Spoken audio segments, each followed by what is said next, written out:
এই যে বিকেলবেলা একটু বেরিয়ে পড়েছি, যেহেতু রথ আসবে এখন। আর এটা কিন্তু দ্বিতীয় রথের ভিডিও, তো শ্যুট করব না ভেবেছিলাম, আর যেহেতু বৃষ্টি হচ্ছিল তারপরে একটু পর্যন্ত কমে গেছে। আর বাড়ির সামনে দিয়ে রথ টানা হবে, সেটা যদি তোমাদের সঙ্গে একটু না শেয়ার করি তাহলে কি হয় বন্ধুরা, তোমরাই বলো। আর যাই হোক, খুব ভালো লাগে বাড়ির সামনে দিয়ে রথ টানা, মানে খুব মজা লাগে। যখন বিয়ের আগে ফৌজিবাবু ফোন করে বলতো তুমি আসো, তোমাকে মেলায় নিয়ে যাব। আমার বাড়ি থেকে কিন্তু প্রায়, আমার বাবার বাড়ি থেকে আমার বাড়ি প্রায় 70 কিলোমিটারের দূরত্ব। তো আমি এসে কিন্তু রথ দেখে আবার কিন্তু যেতে পারবো না, তাই কিন্তু আমি কোনোদিনও আসিনি। ঠিক আছে, বিয়ের আগে আমি সেরকমভাবে ফৌজিবাবুর সঙ্গে দেখা করিনি।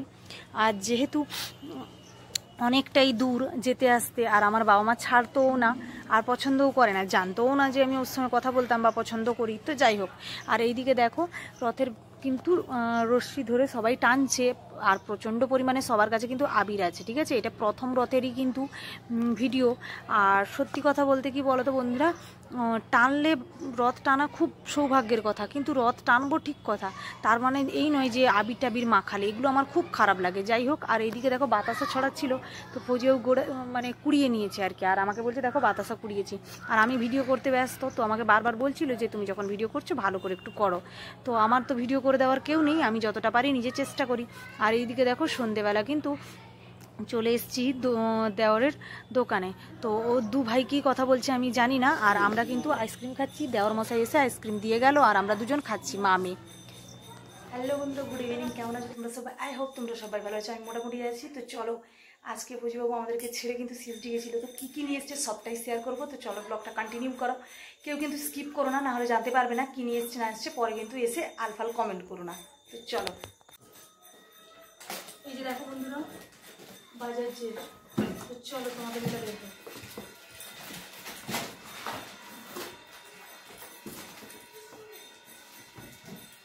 এই যে 5 লিটার,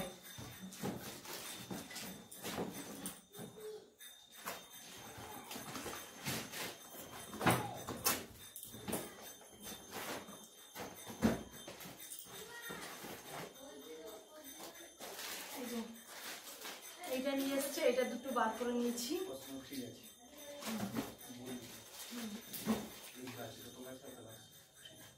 আর এর সঙ্গে গুড নাইটের মর্টিনের প্যাকেটে দুটো সাবান ফ্রি, দুটো না অনেকগুলো। ও, প্রত্যেকটা একটা একটা করে সাবান ফ্রি।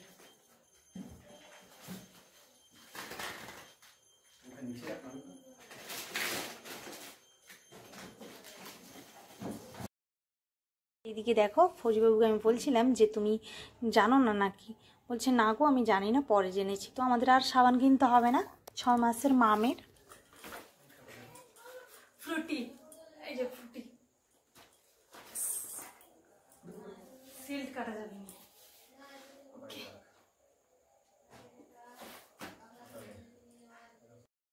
এটা কিন্তু একজন বেবির জন্য, তো কি বলবো, ফৌজিবাবুর বন্ধু একজন আর কি নিবে বলেছিল, তো বলছে একজন নিয়ে এসে দিবি। তো ও বাইরে থাকে, তো অনলাইনে অর্ডার করলে হয়তো চলে আসবে, ওর বউ কিন্তু তেমন কিছু জানে না, তার জন্য আর কি। তো আমাকে বারবার বলছে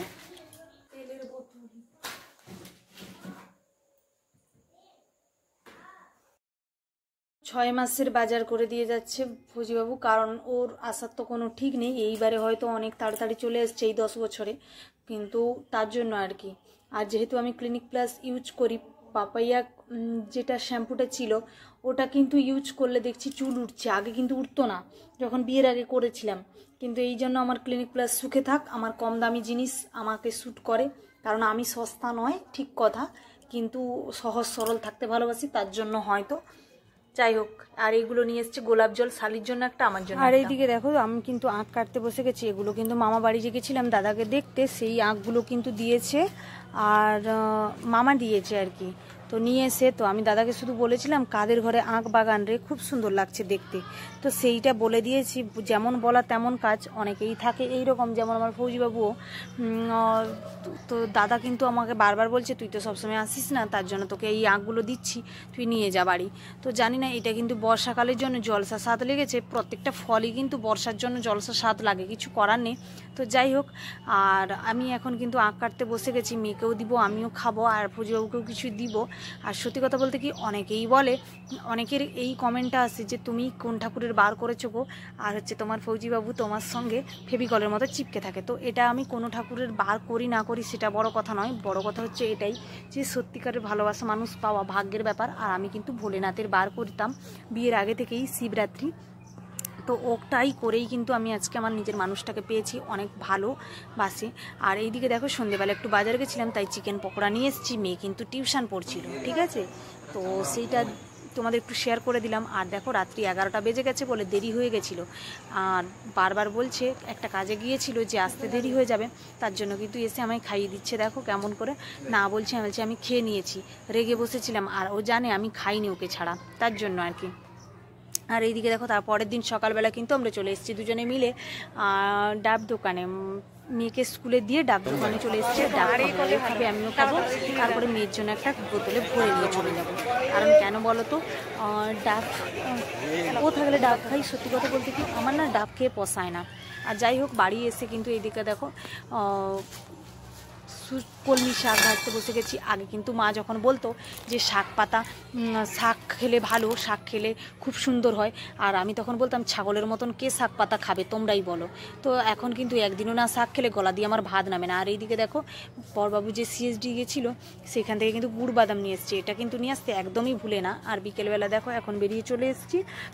আর এইদিকে দেখো, এখন আমি বেরিয়ে চলে এসেছি, কিন্তু বিকেলবেলা টাইম। তো আমাকে ফোন করে ডাকছিল ফৌজিবাবু যে বারবার ধরে, যে কেন তুমি, আমি বারবার বলছিলাম যে কেন তুমি ডাকছো আমায়।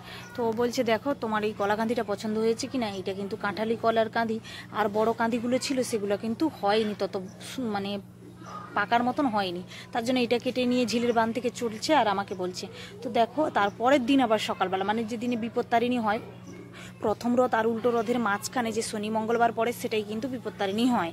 তো যাই হোক, সেখানে কিন্তু বিপত্তারিণীর মেয়ে কিন্তু রাত থেকে জ্বর ছিল, তার জন্য কিন্তু আমি একদমই টাইম দিতে পারিনি ভিডিও দেওয়ার বা এডিটিং করার। আমার তো দেখতেই পাচ্ছ গতি কতটা, 15 দিনের বেশি হয়ে গেল বা 1 মাস হতে যায় বিপত্তারিণীর বার। তো যাই হোক, সেটা এখন শেয়ার করছি, তোমরা দেখতে থাকো। আর এইদিকে দেখো, সমস্ত রেডি করে নিয়েছি, মেয়ে কিন্তু মেয়ে আলতা পড়েছে, তোমরা তো দেখতেই পেলে। আর মেয়ে আমার অনেক হেল্প করে, জ্বর গায়ে ছিল ঠিক কথা, ভালো হয়ে যেতে না স্নান টান করিয়ে দিয়েছি, তার জন্য বলছে মা তোমার আমি হেল্প করে দিই। আর আমি কিন্তু রান্না বান্না করে দিয়ে গেছিলাম নিরামিষ, কিন্তু তাও না ফৌজিবাবুর বন্ধুর ঘরে ছাড়েনি, তার জন্য হচ্ছে আমরা খেয়েছিলাম ওই বামুন ঘরে আর কি। আর এইদিকে দেখো, সবাই বলো না যে আমার বরকে আমি কি ওষুধ করেছি না কি না কোন ঠাকুরে বার করেছি, অনেকেই তো বলে ওষুধ করেছি, হাতে কলকবজা এইসব বলে।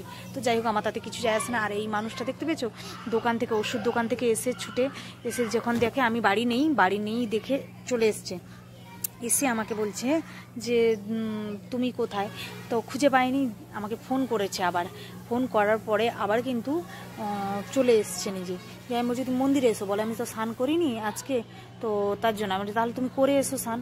বলছে না, স্নান করে আমি আসবো না। যাই হোক, স্নান করে আসবে না, তাই আমি নিজে গেছিলাম সঙ্গে। তো আমি জামা কাপড়গুলো আরও কিছু জাঁকিয়ে রেখেছিলাম, কেচেছি, আর ও কিন্তু স্নান করে এসছে, দিয়ে আবার আমাকে ঘুরে নিয়ে এসছে। তো আমি এখন পুষ্পাঞ্জলি দেওয়া হয়ে গেছে, তারপরে কিন্তু ওর বন্ধুর বাড়িতে আমি প্রসাদ খাচ্ছিলাম। আর ওরা কিন্তু ঝোল অন্নম বাবা, মানে ওর বুবুর বাবা আর বুবু মিলে দুজনে মিলে কিন্তু ঝোল অন্ন ভাত টাত খেয়েছে তারপরে প্রসাদ খাওয়ার পরে। তো ওটা আমি আর শেয়ার করিনি, ভীষণ টায়ার্ড লাগছিল। আর দেখো, বিকেলবেলা বিপত্তারিণীতে পুজোর দিনই বিকেলবেলা দেখো কত বড় মাছ নিয়ে এসে, খাবে না জানে কালকে খাবো, তবুও আর কি, যেহেতু আমরা তারপরের দিন আবার কোথাও একটা ঘুরতে যাওয়ার প্রোগ্রাম চলছে, তো ওটা যদি হয় অবশ্যই তোমাদের সঙ্গে শেয়ার করব সেটা।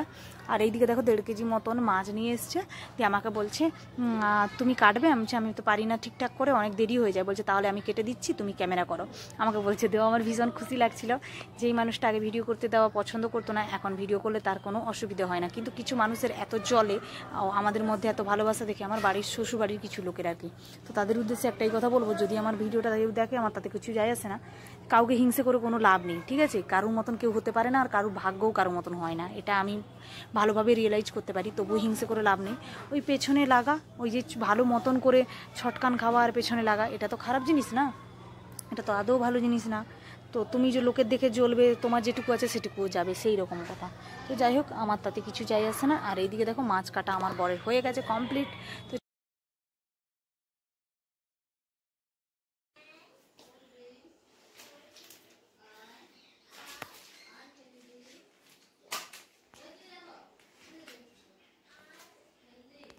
খেলা এমনি ধরে খেলা ওটাকে, যেরকম তুলে আসছিল তুলে।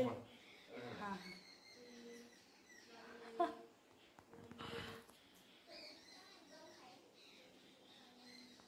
ঠিক আছে। ঠিক আছে,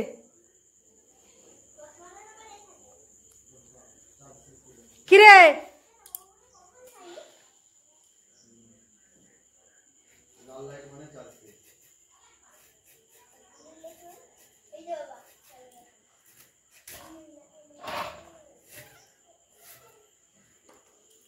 আমার শাশুড়ি আর আমার ননদ কোনোদিনই চায় না আমি ভিডিও করি, কারণ ওদের ওটা পছন্দ নয়। ভিডিও করে মানুষ আবার আর্নিং করতে পারে না, এইরকম তাদের ধারণা। তো যাই হোক, তাদের ধারণা তাদের কাছে থাক, আমার ধারণা আমার কাছে। তো কথাই আছে না, আসলে যে যেটা পছন্দ করে না সেটাই কিন্তু তার কাছে খারাপ। আসলে দৃষ্টিশক্তি তো ভালো করা উচিত না, যার যেমন দৃষ্টিভঙ্গি তার তেমন কথাবার্তাও, আর যে যেমন তার কথাও তো তেমন হবে না।